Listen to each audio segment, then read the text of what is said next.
Combien de temps par jour tu scrolles? 1 heure et demie, plus ou moins 1 heure. 2-3 heures. Ouais, sur TikTok et sur Insta. Plus ou moins 2 heures. Plus ou moins 2 heures aussi. Très peu, c'est très rare. 1h30, 2 heures par jour. 6 heures. Et toi, arrête de scroller.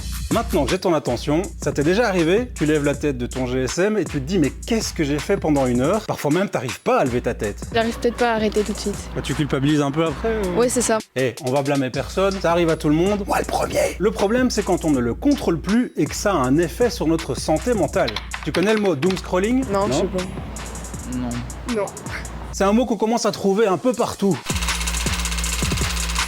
Si t'as déjà joué à Doom, tu sais que c'est pas un mot très positif. En gros, ça veut dire la chute, l'effondrement. Le doom scrolling, c'est quand tu scrolles à l'infini entre plein de nouvelles anxiogènes et que t'arrives pas à t'en détacher. Selon une chercheuse française, ça arrive plus souvent malheureusement à des ados ou des adultes qui sont déjà en anxiété à la base. En fait, ils essayent de le gérer en confirmant, en quelque sorte, leur idée que le monde va mal. Du coup, c'est un cercle vicieux. Heureusement, ceux que j'ai rencontrés, ils ont pas l'air trop concernés par le problème. C'est pas forcément ce que je regarde. Ouais. Ton feed, c'est pas spécialement des grosses news. ça. Tu choisis du positif. Concerné. Ouais.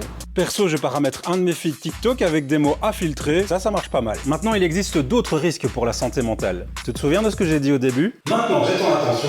Tout est fait sur les réseaux sociaux pour capter ton attention. Donc surtout, ne culpabilise pas si t'es accro. C'est construit comme ça. C'est à chaque fois des shots de dopamine, donc forcément, si on arrête du jour au lendemain... Mais si tu commences à ressentir un vrai problème de dépression, d'anxiété ou d'addiction, il y a des gens qui peuvent t'aider. Nous ici, on vulgarise un peu pour te donner des pistes, mais paradoxalement, on le fait sur un réseau.